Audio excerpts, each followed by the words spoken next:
से गाफिल हैं फिक्र की तोड़ हर जंजीर दी। गम से गाफिल हैं फिक्र की तोड़ हर जंजीर दी। जिंदगी जीने की हमको एक नई तदबीर दी आपने बाबा हमें।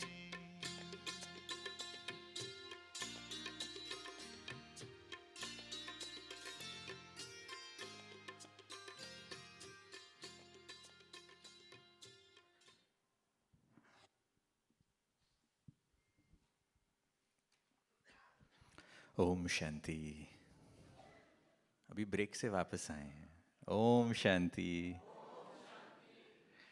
आदरणीय भाई साहब हमारे बीच पहुंचे हैं समय निकाल कर विशेष आप सबके प्रश्नों के उत्तर देने के लिए। तो भाई साहब का ज़ोरदार तालियों से हम स्वागत चाहते हैं और हम सब की तरफ से गुलदस्ते से भाई साहब का स्वागत करने के लिए मैं निवेदन करता हूं। आदरणीय भाई साहब को गुलदस्ता प्रस्तुत किया जा रहा है।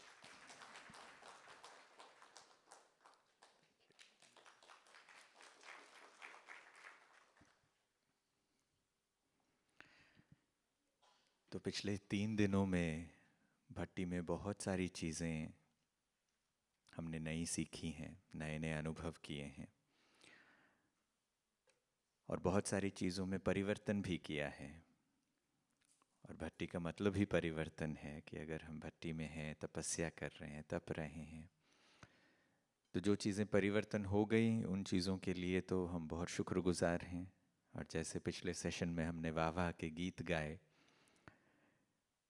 इस सत्र में उन चीज़ों के ऊपर ध्यान दे रहे हैं जिनको परिवर्तन लाने में हमें थोड़ी बहुत मदद की ज़रूरत है। प्रयास हम सभी बहुत अच्छे कर रहे हैं, मगर बड़ों से जब हमें मार्गदर्शन मिलता है, कभी कभार थोड़ा मोटिवेशन मिलता है, वो एक्स्ट्रा बल मिलता है, तो उन चीज़ों को हम आसानी से कर सकें। तो भाई साहब आज बहुत सुंदर प्रश्न लोगों ने दिए हैं, उनमें से कुछ प्रश्न आपके समक्ष रखेंगे और आपके गाइडेंस से उनको वो मोटिवेशन भी मिलेगा और वो बल भी मिलेगा। तो कुछ प्रश्न हैं जो प्रोफेशनल जगत से ताल्लुक़ रखते हैं, एज फाइनेंस प्रोफेशनल्स उनके सामने जो परिस्थितियाँ आती हैं वो भी हैं, और कुछ ब्राह्मण जीवन की भी हैं जो पुरुषार्थ में उन्हें आगे बढ़ाने के लिए चाहिए। एक पहला प्रश्न है जिससे मैं पुरुषार्थ के ऊपर है उससे शुरुआत करना चाहूँगा। प्रश्न है कि बाबा कहते हैं कि ऊंच पद के लिए पुरुषार्थ करना है, हमें कैसे पता चले कि हम उस ऊंच पद की ओर आगे बढ़ रहे हैं? क्या कोई ऐसे चिन्ह है जो नज़र आए कि हाँ हम आगे बढ़ रहे हैं, ऊंच पद के लिए पुरुषार्थ हमारा आगे चल रहा है?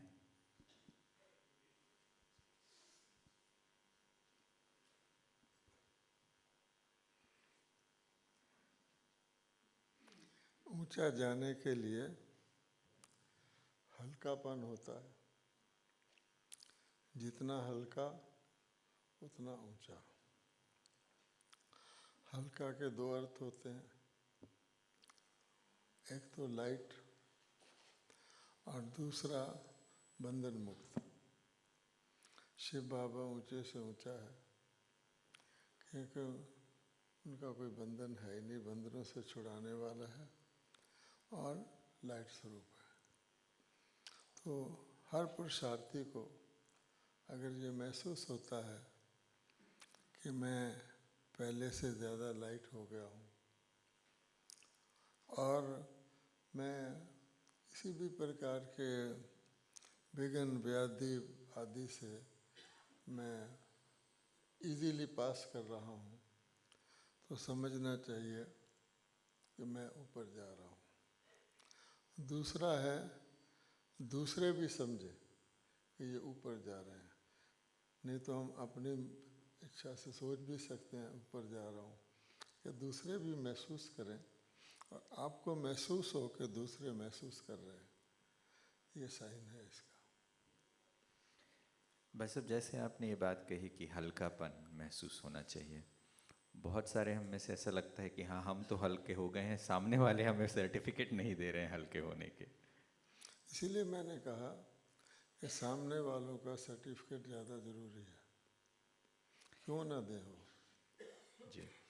दूसरा व्यावहारिकता में जो चीज़ आती है भाई साहब, वो है मधुरता का गुण। मैं एक चीज़ और भी ऐड कर दूं जी। कि डिफरेंट लेवल्स पर फिजिकल वर्ल्ड में भी अलग अलग तरह की चीज़ें पाई जाती हैं। नीचे धरती पर और तरह का एटमॉस्फेयर होता है, उसके ऊपर और तरह का होता है, उसके ऊपर और तरह का। तो जब हम ये देखें कि जो सामने वाले हैं वो वही के वही हैं, तो हमें हमेशा समझना चाहिए कि हम भी वहीं के वही हैं। अगर आप ये महसूस करें कि वो फील करें कि अब ये हम इनसे कुछ ले सकते हैं, और आपके सामने वाले भी चेंज होते रहें, जैसे स्कूल में क्लास चेंज होती है तो कोर्स स्टूडेंट भी चेंज हो जाते हैं, वो भी एक साइन है। जब हम व्यवहार में आते हैं भाई साहब, तो अक्सर ये कहा जाता है कि हम एक दूसरे से मीठा व्यवहार करें, मधुरता का गुण हो, हमारे बोल मीठे हों, स्वभाव में मिठास हो। और जीवन में ये मधुरता का गुण धारण करना सबसे बड़ी महानता कही गई है। और कल संतोष दीदी ने एक उदाहरण दिया कि इलेक्ट्रिक आयरन पर जैसे मोड होते हैं, 1 2 3 4 ऐसे इलेक्ट्रिक आयरन के मोड होते हैं, और अलग अलग कपड़े पे अलग अलग मोड से प्रेस किया जाता है। तो ऐसे ही क्या मधुरता के गुण में भी ऐसे मोड्स होते हैं कि हम भिन्न भिन्न परिस्थिति में इनसे थोड़ा स्वीट, इनसे थोड़ा एक्स्ट्रा स्वीट व्यवहार करें? देखिए, मधुरता तो मधुरता ही है। हाँ, उसको रिसीव कर रहा है उसके मोड और मूड हो सकते हैं, पर शहद तो शहद ही है।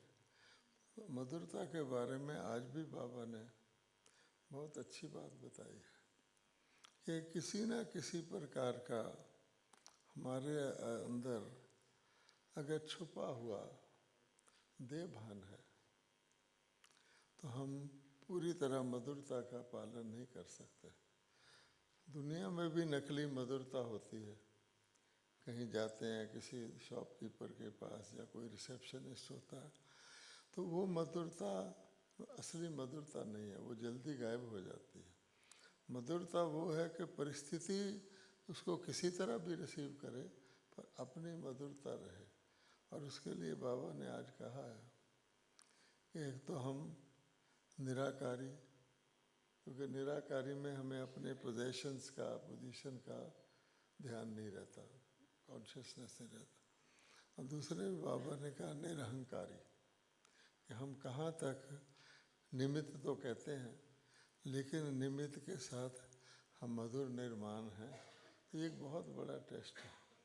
सारे देवता मधुर होते हैं, उनके मूर्ति में भी एक मुस्कान होती है। यहाँ पर टेम्परेचर के साथ अपनी मधुरता की भी हम टेम्परेचर बदल लेते हैं, तो वो असली मधुरता नहीं है। स्वार्थ है, कहीं कुछ काम निकालना है, मधुर हो गए। कोई सामान खरीदने गया तो मधुर हो गए, रिटर्न करने गया तो दूसरा रूप धारण कर लिया। ये बाबा आत्मा बेसिकली आनंद स्वरूप है, इसलिए अपने आनंद स्वरूप में रहेंगे तो मधुरता रहे। कई कहते हैं ऐसा संभव ही नहीं है, मधुरता कहाँ संभव है। तो हम कहते हैं कि कई समुंदर को कोई आग लगा सकता है। इसी प्रकार से अगर व्यक्ति मधुरता पक्की धारण कर ले और चैलेंज करे, तो फिर वो सब फेल हो जाएंगे। जो प्रश्न लिखा था उसमें ये भी प्रश्न ऐड किया था कि क्या हमेशा मधुर रहा जा सकता है? अब आपको लगता है हमेशा रहा जा सकता है? चलिए, ये प्रश्न है भाई साहब, बुद्धि और जजमेंट से संबंध रखती है। बुद्धि तो सदा चलती रहती है, खुली आंखों से जब देखती है तो जजमेंट चलाती है। ये बच्चा ऐसा है, ये सुंदर है, ये फल खराब है, ये सड़कें ज़्यादा घुमावदार है। ऐसे अनेक चीज़ों में बुद्धि भागती रहती है, एकाग्रता नहीं होती।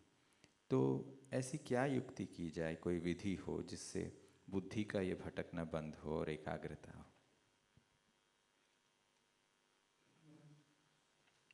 ऐसा है, जब कोई व्यक्ति किसी बात में बहुत एकाग्र होता है या किसी बात की उसको अर्जेंसी होती है, तो ऑटोमेटिकली उसकी बुद्धि उसी तरफ रहती है। तो इर्द गिर्द जाने चीज़ें होंगी पर जाने की आवश्यकता नहीं होती। तो इसीलिए बाबा कहते हैं कि अगर अपनी बुद्धि को हम स्नेह युक्त बाबा से लगा लेते हैं तो उसका स्नेह सुप्रीम स्नेह है।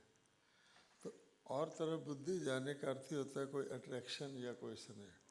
तो जब किसी को सुप्रीम स्नेह की अनुभूति हो जाती है तो बाकी इन्फीरियर चीज़ों की तरफ उसका ध्यान नहीं जाता। तो किसी भी बात पर दुनिया में भी हम किसी वक्त बहुत कंसंट्रेटेड होते हैं। जब कोई डॉक्टर कहता है कि सांस रोक लो तो उस वक़्त हम बिल्कुल एकाग्र होते हैं, क्योंकि हमारा और कहीं ध्यान नहीं होता कि सांस रुका रहे। जब वो कहेगा छोड़ो, उसका इंतज़ार करते हैं। इसी प्रकार से कई सिचुएशन में कोई एग्ज़ाम दे रहा है, बिल्कुल पढ़ रहा है, तो उस वक़्त मान लो पंखा चला जाए, वो ये नहीं सोचेगा मुझे गर्मी लग रही है, उसका ध्यान होगा। तो कंसंट्रेशन बुद्धि को और तरफ से हटा। कंसंट्रेशन का मतलब ही होता है कि एक तरफ बुद्धि लगी रहे। अब संकल्पों की जब हम बात करते हैं कि अब आपने कहा बुद्धि एक जगह लगी होनी चाहिए, आज भी बाबा ने कहा कि बच्चों के विकल्प नहीं हैं, व्यर्थ संकल्प चलते हैं। व्यर्थ संकल्पों को कैसे खत्म करें? पता है कि व्यर्थ में लीकेज होता है, खत्म करना है, पर व्यर्थ संकल्पों का फोर्स इतना पावरफुल होता है कि चाहते हुए भी व्यर्थ से बच नहीं पाते। मन जीत जगत जीत कैसे बने? एक्चुअली हमें व्यर्थ का ज़्यादा ज्ञान है। अच्छा, क्योंकि ज़्यादा ज्ञान है तो उस तरफ चले जाते हैं। आप देखेंगे इसमें भी यही है कि जब वॉन्डरिंग कर करके मन कमज़ोर हो जाता है तो कमज़ोर मन में व्यर्थ संकल्प आते हैं। तो अगर व्यर्थ संकल्प आते हैं तो ये तो समझ लीजिए कमज़ोर मन है, उसका कहीं कोई किसी का कोई एम ऑब्जेक्ट नहीं होता, उसको कहते हैं व्यर्थ। कोई व्यक्ति शहर में चला गया घूमने, अब उसका कोई लक्ष्य नहीं है कि मैंने फलान जगह जाके ये करना है, तो घूमता रहेगा। कहीं कोई बैल दिखा रहा है वहाँ खड़ा हो जाएगा, कहीं कोई कुछ कर रहा है। तो इसलिए एक तो लक्ष्य होना चाहिए जीवन में, और लक्ष्य की जितनी इम्पोर्टेंस होगी उतना व्यर्थ से बचे रहेंगे। नंबर 2, क्योंकि मन कमज़ोर हो जाता है तो वो अपने लक्ष्य की तरफ एकाग्र नहीं हो पाता। तो क्या होता है, पास्ट का सोचता है। मान लो कोई क्रिकेटर है, खेल में आ गया और उस सिचुएशन को देखकर सोचता है इसी बॉलर ने मुझे आउट किया था, अब ये फिर आ गया। तो पास्ट का सोच रहा ना, कट ऑफ नहीं हो सकता, न्यू नहीं समझ सकता। या फिर वो भविष्य का सोचता है, अगर इसने मुझे इस बार भी आउट कर लिया तो फिर तो मेरी क्रिकेट लाइफ ही ख़त्म हो जाएगी। तो उसके नतीजे के तौर पर वो प्रेजेंट का में टिक नहीं सकता। तो नॉर्मली व्यर्थ संकल्प पास्ट के जो व्यक्ति में संशय बुद्धि पैदा करते हैं, ऑलरेडी वो वीक होता है, या फ्यूचर के। तो इसलिए कहा जाता है कि एक तो एक्सपायर्ड चेक है और एक पोस्ट डेटेड चेक है। तो हम प्रेजेंट के ऊपर ध्यान नहीं दे पाते। तो इसलिए व्यर्थ का इलाज यही है कि समर्थ करें, अर्थात कोई ऐसे संकल्प रखें, जीवन में लक्ष्य रखें तो व्यर्थ नहीं जाता। जैसे बाबा ने हमको बहुत सारे तरीके बताए हुए हैं। ट्रैफिक कंट्रोल है। अब ट्रैफिक कंट्रोल एक तरीका है। मुसलमान लोग भी 4 बार नमाज पढ़ते हैं, कट ऑफ का तरीका है। लेकिन कई लोग ट्रैफिक कंट्रोल को इग्नोर कर देते हैं कि भी मैं खाना खा रहा हूँ, ट्रैफिक कंट्रोल आ गया, चलो ट्रैफिक खाने के बाद ट्रैफिक कंट्रोल कर लूँगा, या मैं बात कर रहा हूँ। तो वो जो कट ऑफ है वो फिर हमें व्यर्थ को कट ऑफ नहीं करने देता। मगर आजकल तो बाबा ने कहा है अपने लिखो, ये भी लिखो कि हम योग में बैठे उस समय हमारी कितना समय कंसंट्रेशन रही। अगर कोई ये चेक करेगा तो उसको बहुत फ़ायदा होगा। लेकिन जब ये पाते हैं कि सारे दिन में लिखा 7 मिनट भी नहीं हुए, फिर वो डिसहार्टन हो जाते हैं, क्या लिखें। लेकिन यही इसके वीकनेस है। यानी चेक करना और चेंज करना आवश्यक है बीच अटेंशन, बीच में। बाबा ने अभी भी कहा था, अटेंशन से टेंशन दूर होता है। जी, ये प्रश्न है आत्मिक स्थिति। एक्सक्यूज में एक बात और है, बाबा ने कहा हुआ बिजी रहो, तो बिजी रहना भी व्यर्थ का इलाज है। ये प्रश्न आत्मिक स्थिति पर है भाई साहब। प्रश्न लिखते हैं कि आत्मिक स्थिति ज़्यादा समय तक नहीं रहती, जिस कारण लौकिक कार्य करते हुए भारीपन का अनुभव होता है। इसके लिए कोई सहज उपाय बताएं। अब देखिए, हम आत्मिक स्थिति को कोई दूर की चीज़, कोई पराई चीज़, कोई बहुत मुश्किल चीज़ समझ रहे हैं। हमारा तो बेसिक ही आत्मिक स्थिति है कि मैं आत्मा हूँ। तो अगर आत्मा स्थिति जो अपनी है उससे भी हम समझते हैं उसको अचीव करना मुश्किल है, इसका अर्थ ये होता है कि हम जिसको कहते हैं ना दूसरों की तरफ ज़्यादा ध्यान देते हैं। हम दूसरों को ठीक करना चाहते हैं, दूसरों में करेक्शन चाहते हैं, दूसरों की इम्प्रूवमेंट चाहते हैं। उसको हम यज्ञ का भला, संस्था का भला, दुनिया का भला कहते हैं। तो उसके कारण से सेल्फ इग्नोर हो जाता है। तो बाबा ने हमेशा कहा हुआ है everything starts with the self. तो आत्मस्थिति तो सेल्फ की स्थिति है। तो अगर हम सुबह उठते ही ये कहें मेरी आत्मा कहाँ है ना, तो गड़बड़ हो जाएगी। हम कहें मेरा शरीर कहाँ है, तो बात बनती है। तो आमतौर पे आप देखेंगे इसका कारण क्या है कि हम बॉडी कॉन्शियसनेस को सोल कॉन्शियसनेस से कंफ्यूज कर लेते हैं। मान लो सो के उठे तो हम क्या समझते हैं, इतनी लंबी चौड़ी बॉडी है, अब मैं अपने सोल को तलाश करूं और उसका ध्यान करूं। तो फिर हम कहते हैं अच्छा, लेटे लेटे ही सोल कॉन्शियस हो जाते हैं। अब आप सोचो कि आत्मा ना तो लेटती है, ना बैठती है, ना उठती है। ये सोचना ही कि मैं लेटे की स्टेज में ज़्यादा कंफर्टेबली सोल कॉन्शियस हो सकता हूँ, ये बॉडी कॉन्शियस है।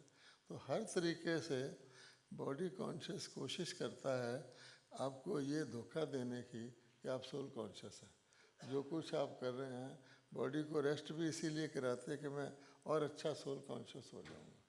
वास्तविकता इसके भिन्न है, इसमें किसी का दोष नहीं है। हम 2 युगों से बॉडी कॉन्शियस रहे हैं।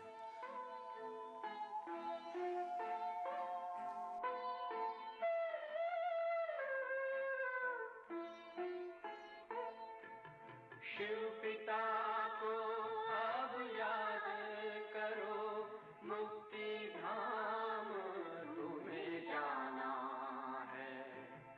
अपने सुकर्मों के बल पर ही सतयुग में तुमको आना है। शिव पिता को अब याद करो।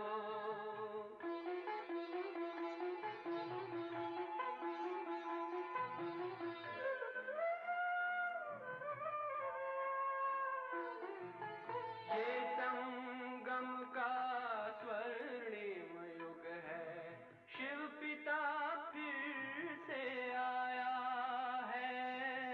ब्रह्मांक से शिव बाबा ने वही गीता ज्ञान सुनाया है। कलयुग का अंत अब आया है,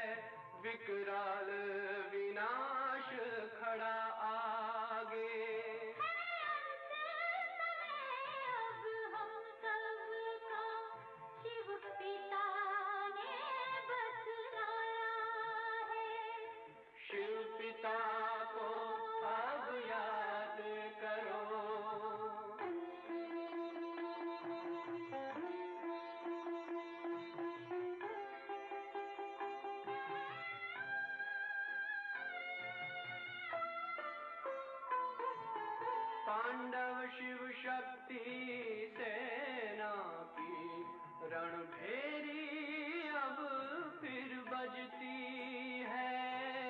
शिव बाबा के ज्ञान से फिर माया को मार भगाना है।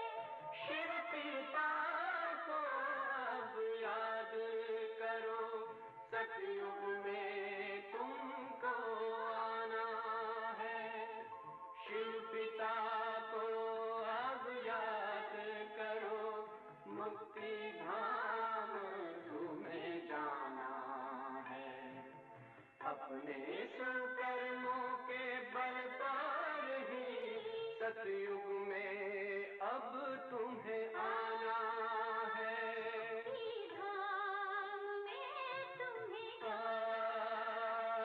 सतयुग में अब तुम्हें आना है। धाम में तुम्हें जाना है।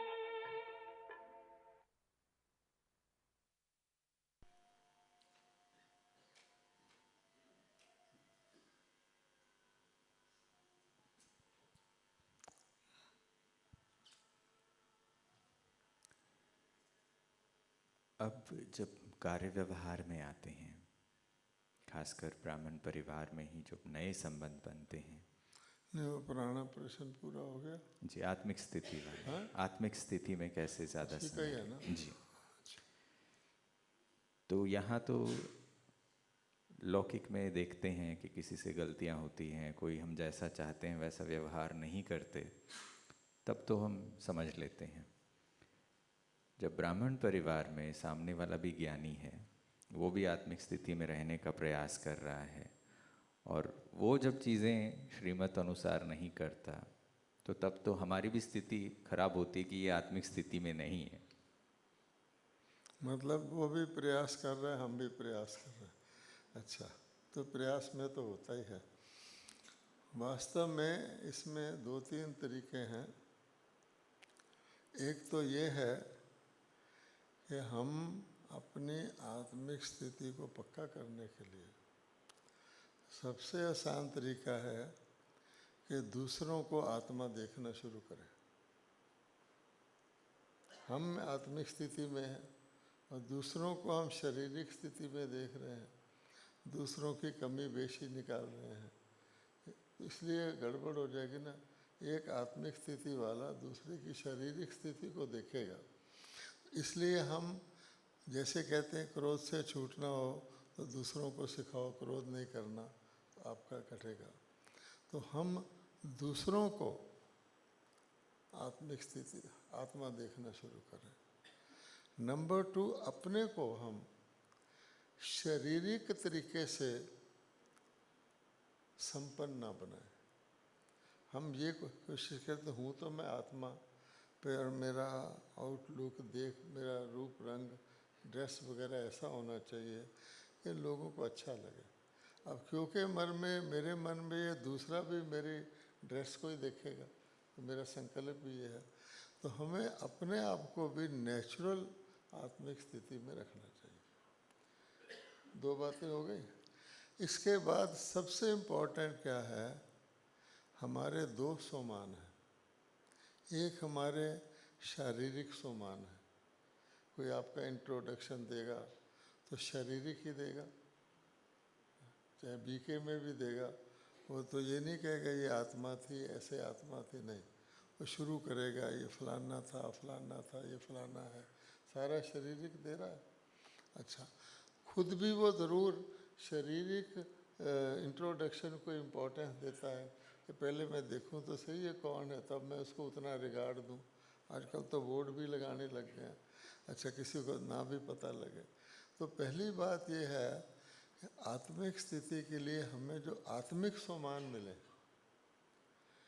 हम उस सम्मान के साथ अपना एवेल्युएशन करें, तो फिर हम दूसरों का भी आत्मिक सम्मान से देखेंगे। तो आत्मिक सम्मान में रहना ही आत्मस्थिति में रहना है। जो ही हम बॉडी के सम्मान में आए, मैं, मेरे पोजीशन, मेरी पोजीशन और दूसरे का भी, तो फिर आत्मा एक थ्योरी रह जाती है। ये इससे ही मिलता जुलता प्रश्न है भाई साहब। बाबा, निमित्त बहनों से कोई आती है तो उन बातों में खुद को कैसा हल्का करें, इसके लिए क्या विधि बताते हैं? क्योंकि अक्सर निमित्त बहनों से या बड़ों से जब हम चीज़ें सुनते हैं, लोग तो यही समझते हैं बड़ों ने कहा मतलब ये श्रीमत है, ये समझ के चलते हैं। मगर जब उन्हों से ही कोई ऐसी चीज़ आती है, टकराव होता है, कोई चीज़ ऐसी आती है, तो ऐसे समय पर कैसे हल्का रहा जाए? बाबा ने पक्का कहा हुआ है, ऑलवेज सी फादर। ये नहीं कहा हुआ always see senior brother and senior sister. दूसरी बात, बाबा ने ये भी कहा हुआ है कि जिस समय कोई आत्मा जो उसको लोग समझते हैं उससे ज़रा दूसरे तरीके का व्यवहार करती है, उस समय वो नहीं है। मान लो किसी को महारथी समझते हैं, महारथी है, पर किसी वक्त वो घोड़े सवार या प्यादे जैसी एक्टिंग करता है, उस समय वो महारथी नहीं है, घोड़ा सवार या प्यादा है। और आप उसको उस समय भी महारथी के टाइटल से देख रहे हो। तो अगर आप ये समझ लें कि ये स्थिति ऊपर नीचे होती रहती है। मैंने कभी चेस खेला तो नहीं, पर मुझे बताया जाता है कि कोई ऐसी भी सिचुएशन होती है जब एक फुट सोल्जर भी किंग को मार देता है, ऐसा कुछ होता है। तो कहने का भाव ये है कि किसी वक्त प्यादे में भी ऐसी पावर आ जाती है कि वो बड़े को फिनिश कर सकता है, चींटी हाथी को मार सकती है। उस भाव से हमें अगर देखेंगे तो कोई टाइटल नहीं है कि ये व्यक्ति फलाना है। अगर किसी देश का कोई बहुत बड़ा राष्ट्रपति भी कोई दुष्कर्म कर लेता है तो उसका राष्ट्रपति का टाइटल होगा, लेकिन सारे दुनिया के लोगों की नज़र में उसको खराब गिना जाता है। आगे से वो उसको उस एंगल से नहीं देखते जो वो था, उसके दुष्कर्म के डॉट स्पॉट से देखते हैं। हमें ये देखना चाहिए, every actor is playing it's part.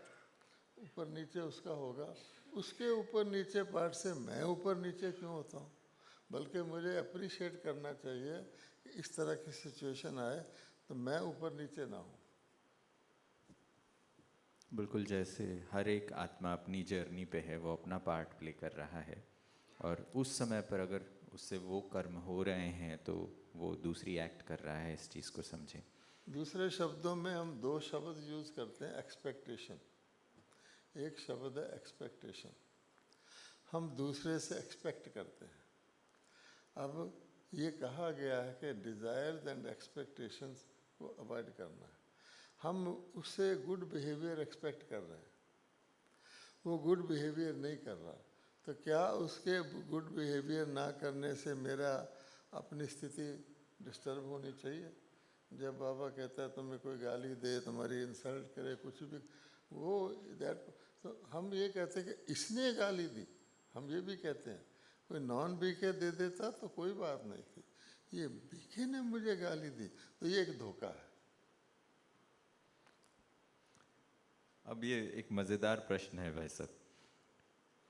अब इन्होंने इस प्रश्न के बारे में कितना गहरा चिंतन किया है मैं नहीं जानता, मगर वो कहते हैं कि सतयुग में क्या सिर्फ सरेंडर आत्माएं ही विश्व महाराजन बनेंगी या दूसरों को भी चांस मिलेगा? पहली बात तो कहा जाता है निश्चयात्मक बुद्धि विजंती, संशयात्मक बुद्धि विनश्यंती। इस क्वेश्चन में संशय है या निश्चय है? इसमें ये सवाल नहीं पैदा होता कौन बनेगा। अगर मुझे निश्चय है और निश्चय के अनुसार मैंने अपने आप को निश्चित किया हुआ है, तो बाबा कहता है डिश वॉशर भी महाराजा बन सकता है। भोली दादी किचन संभालती थी, वो महाराजा बन सकती। और अगर डाउट है, आपको पोजीशन कोई भी कुछ दे दे, तो बाबा कहता है वो नहीं बनेगा। तो पहले ये क्वेश्चन ही नहीं करना चाहिए कि वो बनेगा या वो बनेगा। दोनों बन सकते हैं और दोनों नहीं भी बन सकते। इसका ये आंसर है। बहुत बार ये प्रश्न उठता है भाई साहब, 50,000 से ज़्यादा समर्पित बहनें हैं, इतने सारे भाई भी समर्पित हैं। अगर हम गृहस्थ में रह रहे हैं, पुरुषार्थ कर रहे हैं, तो हमारा पुरुषार्थ तो उनके मुकाबले कम ही होगा। वो तो पूरा टाइम बाबा की सेवा कर रहे हैं, ज़्यादा याद कर रहे हैं वो बाबा को। ये भी एक धोखा है। हर व्यक्ति को अपनी अकल और दूसरे की दौलत ज़्यादा दिखाई देती है, तो यहाँ भी ऐसा ही हिसाब किताब है। आप सोचिए कि हम अपने आप को डिस्करेज कर रहे हैं। अगर यही गिनती करी जाए तो इसका मतलब कितने पोस्ट चाहिए बाबा को समर्पितों को स्टेटस देने के लिए? क्या ऐसा है? बाबा ने कहा हुआ है, कोई भी हैंडीकैप्ड, अगर कोई हैंडीकैप्ड व्यक्ति, डिसेबल्ड व्यक्ति कोई अच्छी परफॉर्मेंस करता है तो उसका नाम अच्छे भलों से भी आगे आ जाता है। कहते हैं कि नहीं आजकल, हैंडीकैप ने ऐसे कर दिया।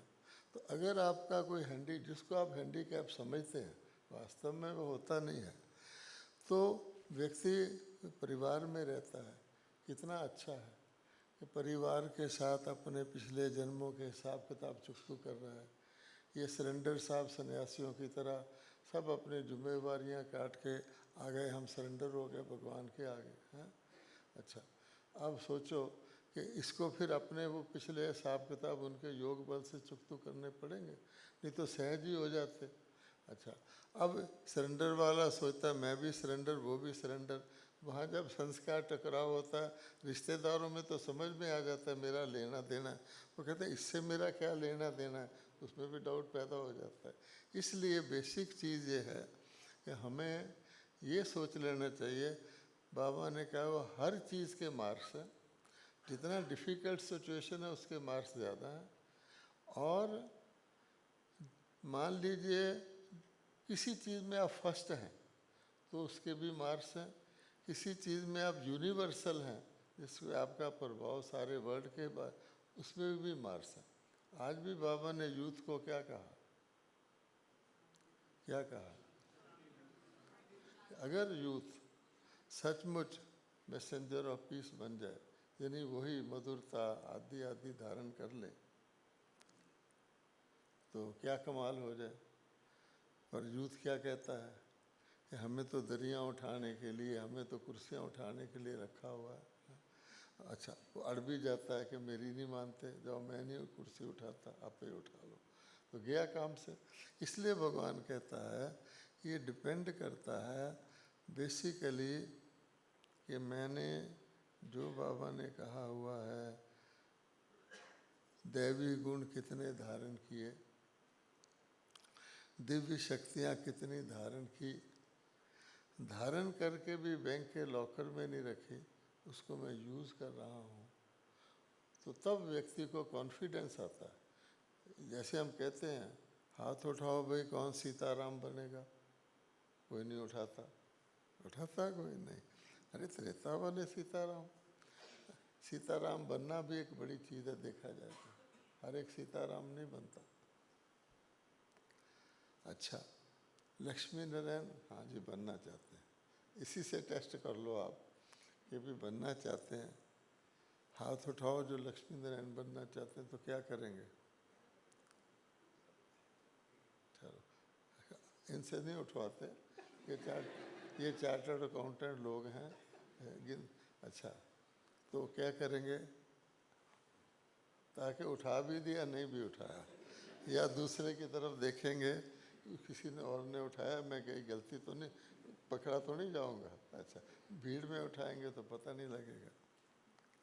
अच्छा, फिर वो कहेंगे नहीं हम तो गिनना चाहते हैं इस असेंबली में कितने लोग लक्ष्मी नारायण बनना चाहते हैं, हाथ खड़ा रखो। फिर क्या करेंगे? खड़ा रखेंगे, हिलता रहेगा, क्योंकि अंदर तो कॉन्फिडेंस नहीं है। इसलिए ये मनोस्थिति है, तो मनोस्थिति से पता लग जाता है कि जो व्यक्ति अपने किसी भी कोई भी फील्ड में अपनी मंजिल तक पहुंचना चाहता है, उसका दिल तसल्ली देता है कि मैं चलूँगा ही चलूँगा। कई तो ऐसे होते हैं 2-4 बारी पीछे रह के हिम्मत हार के वापस ही हो जाते हैं, मेरा कोई चांस नहीं, जो दास दासी बन जाएंगे तो भी अच्छा, आयु तो पूरी है वहाँ। ये हो जाता है। इसलिए बाबा कहता है आदमी का हिम्मत, उमंग, उत्साह और गति इसको कायम रखना हमें, तब बाकी उसके हवाले, वो मदद करेगा। ये प्रश्न है भाई साहब, दो लोगों ने प्रश्न लिखे हैं इस पर। अक्सर गलतियां होती हैं, हम पुरुषार्थ कर रहे हैं, धारणाओं में कई धारणाएं टूटती हैं, लौकिक परिवार में भी रहते हैं, और जैसे आज बाबा ने युवाओं को याद किया है, तो प्रश्न लिखा है कि कभी कभार हमसे गलती होती है या कोई विकार में चले जाते हैं तो उसका गिल्ट बहुत बड़ा बोझ बन जाता है। उस गिल्ट से हम बाहर कैसे आएं? और दूसरा प्रश्न मिलता जुलता यही है कि परिवार में रहते हुए प्योरिटी को कैसे मेंटेन करें, फैमिली मैन होते हुए कैसे करें प्योरिटी को मेंटेन, ये प्रश्न पूछते हैं।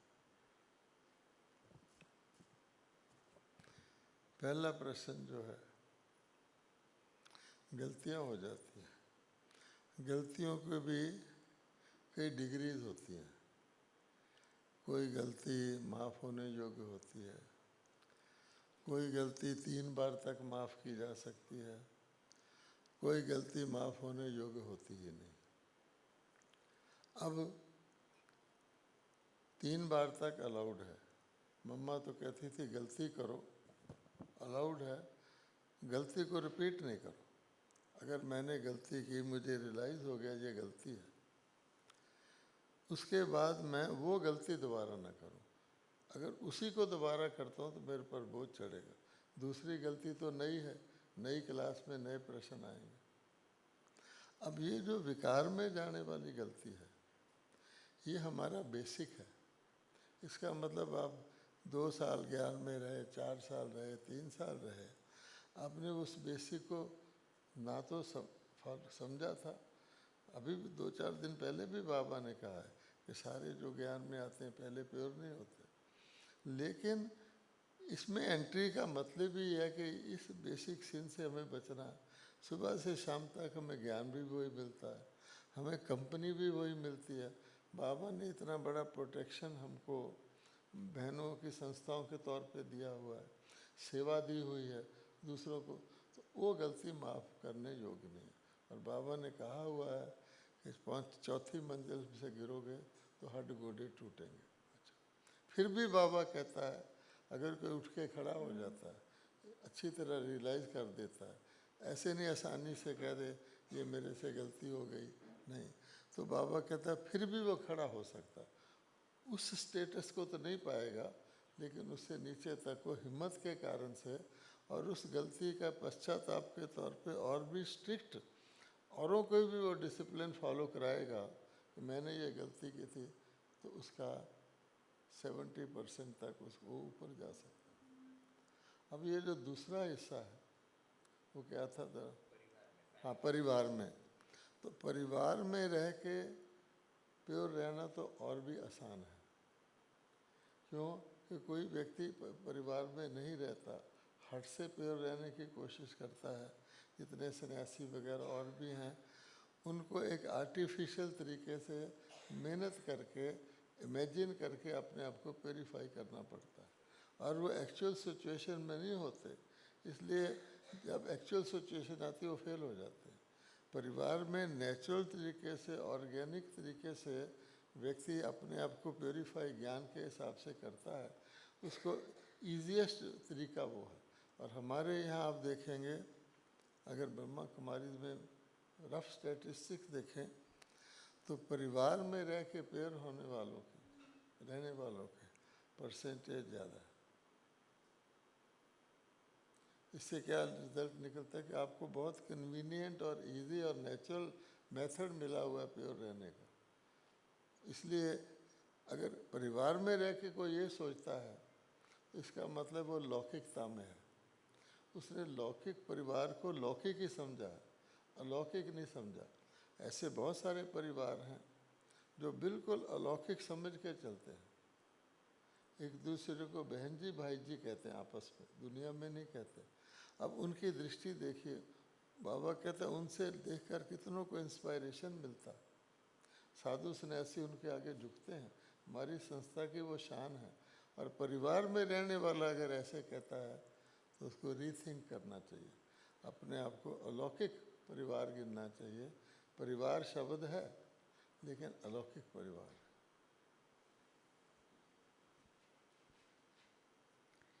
अब कुछ ऐसे प्रश्न हैं वह सब जो प्रोफेशन से रिलेटेड हैं। पहला प्रश्न है कि how should BKs do savings and less risky investment options. वो प्रश्न पूछते हैं कि जो BK भाई बहनें हैं वो अपने सेविंग्स कैसे करें और लेस रिस्की इन्वेस्टमेंट्स कैसे करें, वो उनके लिए क्या ऑप्शंस हैं, ऐसा पूछते हैं। प्रश्न वाजिब है फाइनेंस वालों से। देखो जी, सबसे बढ़िया इन्वेस्टमेंट तो यज्ञ में है। कोई रिस्क नहीं, आत्मा को इंश्योर कराने की ज़रूरत नहीं, आत्मा को मिलेगा। और अगर कोई समझे तो। लेकिन अगर कोई ये समझता है कि यज्ञ में मैंने दे दिया, मिलना मुश्किल है, मांगना मुश्किल है, अपने पास रखो और उसको इन्वेस्ट करो, तो फिर उसके रिस्क उसके ऊपर आ जाता है। ठीक है, उसमें भी बाबा कहता है कि आप किस भाव से, किस भावना से वो कर रहे हैं। तो पहली बात है कि मेरी सेविंग मैं क्यों करनी चाहता हूँ, इंडिविजुअल सेविंग। इसका मतलब है मैं अपने आप को थोड़ा सा यज्ञ का हिस्सा नहीं समझता, एक ट्रस्टी BK समझ रहा हूँ, सरेंडर BK नहीं समझ रहा। अर्थात मैं देना आसान समझता हूँ और लेना मुश्किल समझता हूँ यज्ञ से। भगवान को दे तो दिया, लेना बड़ा मुश्किल है। ये भाव मुझे हटाना चाहिए। एज ए ट्रस्टी हमें बाबा ने प्रोफेशन में भी रखा हुआ है, तो बाबा ने रखा हुआ है, ये समझ के हम चलेंगे तो ठीक है। मुझे सरेंडर होने का बिल्कुल ना मुझे इच्छा थी, ना मुझे शौक़ था, बिल्कुल नहीं था। बाबा, अव्यक्त बाबा के पास मैं मिलने जाता था, तो एक बार बाबा ने मेरे को पूछा कि बच्चे, तुमको सरेंडर होकर सेवा करना अच्छा लगता है या अपना प्रोफेशन करते हुए भी सेवा करना अच्छा लगता है। मैंने बिल्कुल निष्पक्ष होकर सोचा कि मुझे प्रोफेशन में रहते हुए ज़्यादा लोगों से मिलने का चांस भी रहता है, मिलने का रहता है। वो पूछते भी हैं तो मैं कहता हूँ मैं CA हूँ, ये कर रहा हूँ। उनको लगता है हमारे जैसा है। सरेंडर होगा, वो कहेगा तुम आश्रम का पैसा खाता है, तुम काहे का तू त्यागी है। तो मैंने कहा बाबा मेरे लिए दोनों बराबर है, बाकायदा तौर पे कहा, सोच कर। क्योंकि मैं प्रोफेशन करते हुए भी उतनी सेवा कर लेता था जितनी अब करता हूँ। बाबा ने दोबारा पूछा 19-20 बताओ, तो भी मैंने सोचकर उस स्थिति में मैंने कहा बाबा मेरे लिए दोनों ठीक है, फिनिश। मेरे पीछे एक गुजरात की स्कूल टीचर बहन थी, वो बाबा के पास आई और बोली बाबा मैं टीचर हूँ पर मैं फुल टाइम सेवा करनी चाहती हूँ, टीचर छोड़ना चाहती हूँ। बाबा ने उसको क्या कहा, मेरी तरफ इशारा किया, देखो तुम ये समझो कि तुमको बाबा ने टीचर रखा हुआ है, जब बाबा को छुड़वाना होगा छुड़वा लेगा। अब इससे क्या पता लगता है, मेरे को 4 स्टेजेस में बाबा ने मेंटली तैयार किया था कि मैं कम से कम उससे हटूं। और 5th स्टेज में बाबा तो अव्यक्त हो गए थे, मेरे मुंह से कहलवाया था कि मैं कहो तो नौकरी छोड़ देता हूँ, बहनों को प्रिपेयर किया था। तो मेंटली हमको अपने आप को प्रिपेयर रखना है। सिचुएशन चेंज होती रहती है कि हम बाबा के हैं ये सेवा भी बाबा की है, मेरे पास पैसा पड़ा तो भी बाबा का है, और बाबा के पास पड़ा तो भी बाबा का। जब मैं जॉब करता था तो मैंने, बाबा ने कहा था तुम जॉब कर लो, तो जैसे भारत में करते हैं, अपनी फर्स्ट सैलरी का चेक यज्ञ में भेज दिया, क्योंकि भारत में करते हैं अपने गुरु को भेजते हैं, रजिस्टर्ड करके बाबा को भेज दिया। बाबा ने रजिस्टर्ड करके वापस कर दिया। अब सोचिए, a young person of 25 years वो पैसा भेज रहा है और उसका रिटर्न हो रहा है। तो मैंने बाबा को लिखा कि आप तो सारा जो ज्ञान होता है कि आप कहते हैं मैं जिसका सफल करना चाहूँ उसका ही करता हूँ आदि, ये तो आपके कहने से मैंने, ये गवर्नमेंट जॉब है, ये इधर उधर का भी नहीं, ऑडिट फी नहीं है किसी तरह की, आपने रिजेक्ट, ये मना कर दिया। तो बाबा ने कहा, फिर लिखा, अच्छा इस बार बाबा ले स्वीकार कर लेता है, आगे से अपने पास ही रखो और अपने तरीके से खर्च करो, ठीक है। इन रिट्रोस्पेक्ट मैंने सोचा ये क्यों किया बाबा ने, कि अगर मैं यूं तरीके से रहता तो बाबा ने क्या रखा है कि चौथा हिस्सा अपने फ्यूचर के लिए रखो, रेनी डे के लिए रखो, चौथा हिस्सा अपने घर वालों वगैरह के लिए रखो, चौथा हिस्सा यज्ञ में भेजो, आदि आदि। तो मैं 20% भेज देता, 50% भेज देता, ठीक है, बाकी मैं रख लेता। अब इसका मतलब मेरी प्रारब्ध 50% या 20% बनती, but Baba does not want, वो कहता है इसकी प्रारब्ध पूरी बने। उसने मुझे फ्रीडम दे दी कि तुम इसको यज्ञ में खर्चो। अब मेरे ऊपर है कि मैं उसको 100% यज्ञ में खर्च करता हूँ, यज्ञ के हित में, या उसमें केयरलेस होके उसमें 80% अपने ढंग से खर्च कर देता हूँ, अपनी चॉइस से कर देता हूँ। स्वेटर खरीदना है, आप 2000 का भी खरीद सकते हैं, 800 का भी खरीद सकते हैं, ठीक है। तो लाइक दैट हर एक को अपनी सिचुएशन के अनुसार डिसाइड करना है। जहाँ तक इन्वेस्टमेंट का सवाल है, अब हमारे पास पैसे बच जाते थे तो हम बाबा से पूछकर अच्छी अच्छी कंपनियों में फिक्स डिपॉजिट रख देते थे। मेरा अपना असिस्टेंट ही एक फिक्स डिपॉजिट ब्रोकर का कोई रिश्तेदार था, रख देते थे। लोग कहते हैं कि बाबा इन चीज़ों में इंटरेस्ट नहीं लेता था, तुम्हारा पैसा तुम जानो क्या जानो, मैं बाबा को बता देता था। अब उन दिनों में एक बहुत बड़ी कंपनी खुली थी, जयंती शिपिंग कंपनी, और बहुत एम्बिशियस एक व्यक्ति ने खोली थी, जयंती धर्म तेजा उसका नाम था। उसकी पत्नी नेहरू जी को अच्छी तरह जानती थी, बड़ा प्रसिद्ध, इतने बड़े बड़े कैलेंडर थे। आइडिया ये था कि हमारा फूड हायर्ड शिप्स में आता है तो पैसा लगता है, हम अपने शिप्स बना लें इंस्टॉलमेंट में और उसमें वो अनाज मंगाया करेंगे। आइडिया तो बड़ा अच्छा। वो व्यक्ति ठग था। अच्छा, उसने जयंती शिपिंग कंपनी बना के कुछ करके पैसा अपनी तरफ लेना शुरू किया। तो मेरे असिस्टेंट ने बता दिया कि ये कंपनी ख़त्म होने वाली, मैंने उससे पैसा विड्रॉ कर लिया। अब देखिए, मैं आबू में गया, बाबा ने भी कहीं न्यूज़ पढ़ी होगी। बाबा मुझे बोले, बच्चे तुम्हारे वो पैसे थे ना? मैंने कहा बाबा मैंने निकाल लिए हैं। तो इतने तक बाबा को यानी ये रहता था कि बाबा के पैसे हैं, बाबा का बच्चा है। So like that it is. अब ऐसे ही इससे मिलता जुलता एक प्रश्न है, क्योंकि हम उस क्षेत्र में काम करते हैं। बैंक में आजकल इंश्योरेंस बेचते हैं, म्यूचुअल फंड्स बेचा जाता है, और बहुत प्रेशर किया जाता है कि आप कस्टमर्स को ये चीज़ बेचो, खासकर अगर आप बैंक के एम्प्लॉई हैं तो। और बहुत बार मिस सेलिंग होती है, गलत चीज़ें हम प्रेशराइज करके लोगों को बेचते हैं कि भाई ये हमारा टारगेट है, हमारे बॉस ने कहा है कि भाई इतना टारगेट मीट करना है, कस्टमर्स को ये बेचना है। ना करें तो प्रॉब्लम, और जैसे अभी आपने कहा ज्ञान के रीति से अगर ये करते हैं तो ये गलत लगता है। तो इसका क्या हल है?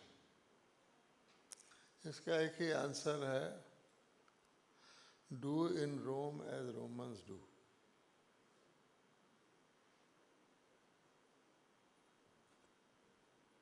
अब मैं बताता हूँ, मैं चार्टर्ड अकाउंटेंसी करता था, तो मेरे तो किसी क्लाइंट का गलत खाता बनाना था।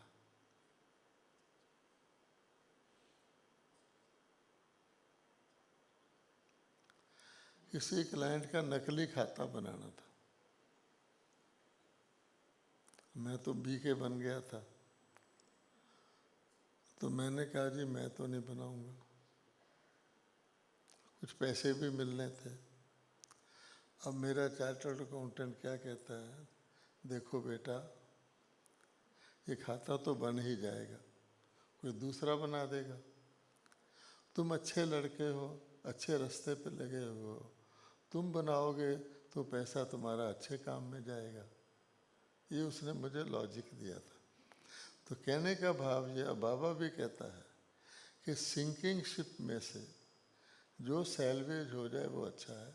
ये ध्यान रखना है कि बाबा का नाम बदनाम ना हो, लिमिट को आप कोई एक्सीड ना करें, क्योंकि ये दुनिया ही ऐसी है और चार्टर्ड अकाउंटेंट को तो काम ही ये होता है। इसलिए हमको उसी हिसाब से चलना है।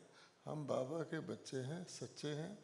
हम एक्स्ट्रा लोभ में आकर कोई ऐसी काम ना कर दें। कुछ दिन पहले भी बाबा ने कहा है कि शराब आदि बेचना बहुत ख़राब धंधे हैं, आदि आदि, इस तरह का ना करें।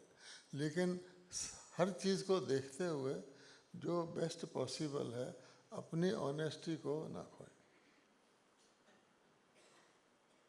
अब ये कुछ ऐसे प्रश्न हैं भाई साहब, जब हम कार्य व्यवहार में आते हैं तो ब्राह्मणों की आदत होती है कि भाई लोग जानते हैं अभी हम ब्रह्मा कुमारीज़ में जाते हैं और हमारा व्यवहार ऐसा है, तो हमारे इस गुड बिहेवियर की वजह से हम लोगों को आगे बढ़ने देते हैं। हम कहते हैं कि पहले आप कहते हैं, लोगों को आगे बढ़ने का मौका देते हैं, लोगों को साथ लेकर चलने के लिए हम खुद का स्थान मान, नाम या शान या छोड़कर दूसरों को आगे बढ़ाने की कोशिश करते हैं।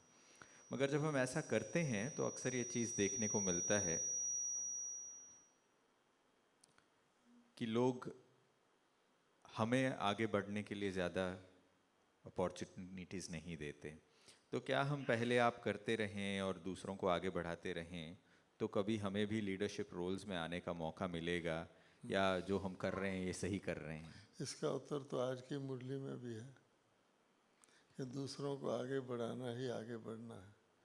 ये तो हो ही नहीं सकता कि आप किसी को आगे बढ़ाएं। अगर रियल सेंस में देखें तो आप आगे नहीं बढ़ेंगे। ये ज़रूरी नहीं है कि जिसको आपने आगे बढ़ाया वही आपको आगे बढ़ने दे। बहुत रास्ते हैं। भगवान आपको डेफिनेटली, उसका तो बेसिक नियम है पहले आप। और हमने तो देखा है कितने भी बाबा ने यहाँ तक कह रखा है मुरलियों में, अगर तुम्हारा अधिकार कोई किसी तरीके से छीन लेता है तो बिना तुम्हारे मेहनत किए भी मैं तुम्हारे नंबर जोड़ दूंगा। इससे ज़्यादा भगवान कहता है और क्या गारंटी चाहिए। अब मेरा तो अपना लाइफ का अनुभव है कि अगर किसी ने कभी कुछ किया भी होगा तो उससे बेटर, अच्छा उसने किया, किसी ने कुबड़े के टांग मारी, उसकी पीठ सीधी हो गई, उससे बेटर बाबा ने दिया। चिंता सिर्फ ध्यान रखो, ये ना सोचो इसने मुझे ऐसे कर दिया। आपकी प्रारब्ध सेफ है। शुभ चिंतन पर भाई साहब अक्सर आप कहते हैं कि हम शुभ चिंतक बने रहें, सभी के प्रति शुभ भावनाएं हो, शुभ चिंतन हो। जहाँ पर मैं काम करता हूँ वहाँ पर मेरे बॉस हाई टेम्पर्ड हैं। वो छोटी छोटी बातों पर गुस्सा हो जाते हैं, और जिन्होंने दूसरों ने अगर गलतियाँ की हैं तो वो हमेशा ये महसूस कराते हैं कि तुम हमेशा ये गलतियाँ करते हो, और लो फील कराते हैं। ऐसी सिचुएशन में हम क्या करें? क्या हम साक्षी दृष्टा बने रहें या फिर हम कहीं और नौकरी ढूंढ लें? मैं तो कहता हूँ ऐसा सौभाग्यशाली कोई कोई होगा, कोर्टों में कोई होगा जिसको ऐसा मौका मिले कि आप उसके टेम्पर को देखते हुए अपनी स्थिति को अच्छा रखे। बाबा ने कहा हुआ ऐसी आत्मा पर तरस करो, कुछ ना करो। तो आपको कोई लो फील कराता है, अपने आप को हाई फील करके तरस करो कि देखो है तो बॉस है, लेकिन क्या कर रहा है।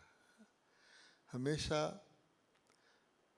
कोई सीनियर आदमी अपने जूनियर से अपनी लेवल का, मेरे से ये प्रश्न एक ने पूछा था, मैं विदेश में था, एक मिलिट्री ऑफिसर था क्रिश्चियन, उसके पास मुझे एक बीके उसके अंडर था, वो बीके था, निग्रो था, वो मुझे ले गया मेरे ऑफिसर से मिलो। तो उसने कहा, क्रिश्चियन ऑफिसर ने, I am not religious, I am not spiritual, but I want to ask you one question, मुझे गुस्सा क्यों आता। तो मैंने कहा परहैप्स आप अपने जूनियर से वही लेवल ऑफ वर्क एक्सपेक्ट करते हैं जो आप करते हैं, वो तो कर नहीं पाएगा, नहीं कर पाता, आपको गुस्सा आता है। तो हंसने लग गया। तो मैंने कहा यही होता है कि हम ये नहीं सोचते, वो मैंने कहा अगर वो जूनियर आपकी लेवल का काम करता तो आपकी सीट पर वो होना चाहिए हैं। इसलिए हमें ये सोचना चाहिए, तरस खाना चाहिए। क्रोध इज़ ए वाइस, बहुत खराब वाइस है, सेकंड नंबर है। भगवान ने कहा बुद्धि का नाश हो जाता है, व्यक्ति अपना सर्वनाश कर लेता है। मैं क्या कर रहा हूँ ये भी नहीं समझता, बाद में पानी का गिलास भी पीता होगा। तो भगवान कहता है इस पे तरस करो। परमात्मा भी तरस करता है। गुस्से का इलाज ये नहीं गुस्से के बदले में हम रिएक्शन में आ जाए, बेचारा बॉस नहीं समझो तो संसार का बॉस है, ठीक हो जाएगा। आप में ऐसी शक्ति आ जाएगी। कई बार रिएक्ट करते हैं, आप गुस्सा क्यों कर रहे हैं, वो नहीं करना। अगर जलते पे पानी नहीं छिड़कना, चुप रहना है। और आपकी शांति, असली शांति, ये भी मुस्कुराना भी नहीं है कि वो गुस्सा कर रहा है मैं मुस्कुरा रहा हूँ। आपकी असली शांति ज़रूर रंग लाएगी। भाई साहब से बातचीत करते करते 1 घंटा हो चुका है, लग रहा है ऐसा। मैं आखिरी प्रश्न पूछ रहा हूँ भाई साहब। भट्टी में आए हैं, 3 दिनों में बहुत सारी चीज़ें की हैं, तो भट्टी में तप गए हैं, मगर जब वापस जॉब पर जाते हैं, जॉब का वायुमंडल भट्टी के अंगारे को 9-10 दिन में या महीने भर के बाद डिम कर देता है। एक अंगारा ही पावर हाउस बना रहे, सदा ऐसी स्थिति बनी रहे, उसके लिए क्या करें? आपने कभी ईंटों का भट्टा देखा? ईंटों का भट्टा, ब्रिक किलन, उसमें पहले मिट्टी की ईंटें होती हैं, वो पानी में घुल भी सकती हैं, ख़राब भी हो सकती हैं। एक बारी एक ईंट को भट्टी में पका लो, अब वो ईंट ना पानी में घुल सकती है ना कुछ हो सकती है। तो ये भट्टी इस तरह अंगारा नहीं है कोई जल्दी से दब जाए, ये हमारी टोटल उसको चेंज कर देता है, आत्मा को पक्की कर देता है, जो जिसके ऊपर प्रभाव आए ही ना।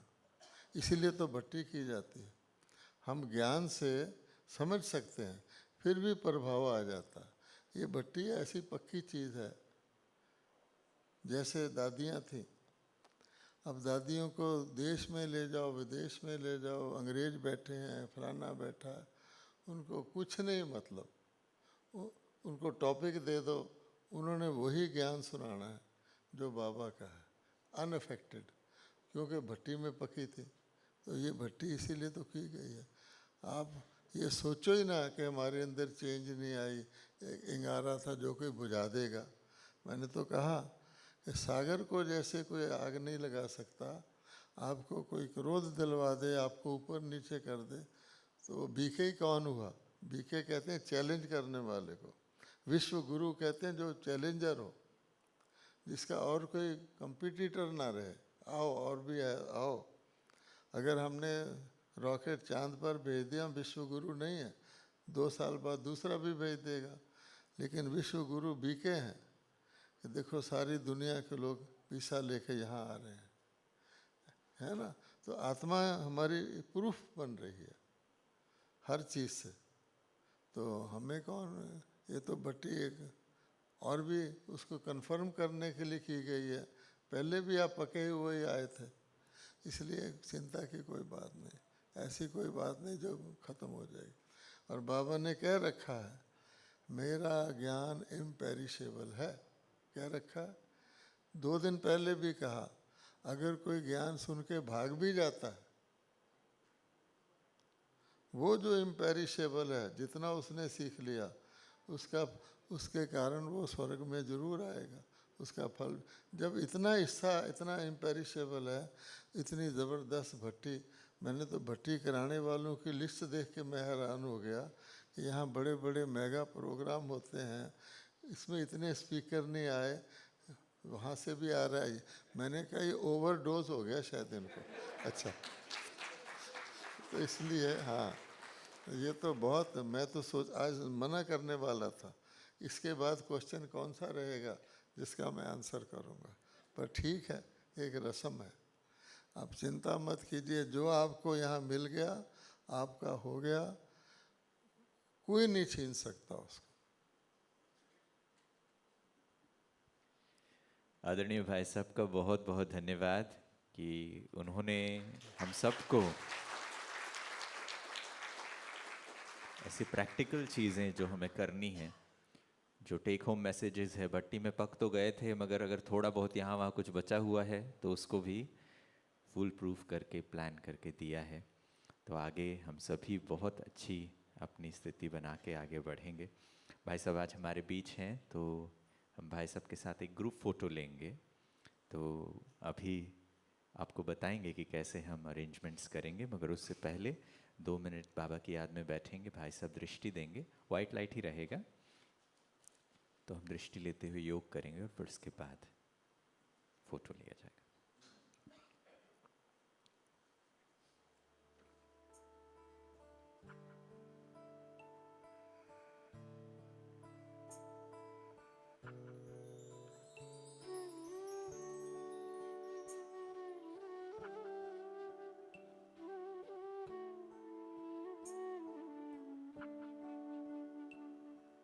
बाबा तुम कितने अच्छे हो, बाबा तुम कितने प्यारे हो, सच कहते हैं हम एक तुम ही अपनी आँखियों के तारे हो।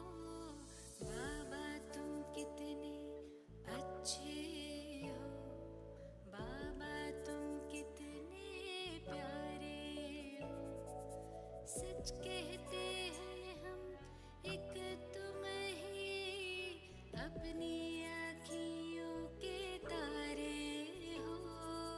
बाबा तुम कितने अच्छे हो।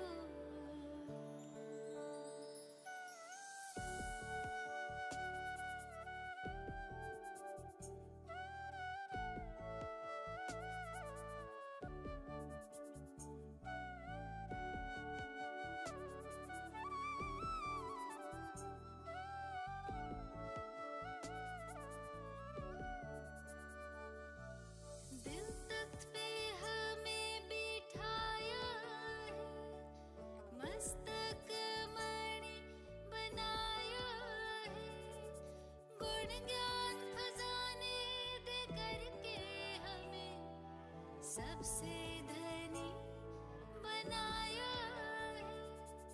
रत्नों की थालियां भर भर के आंचल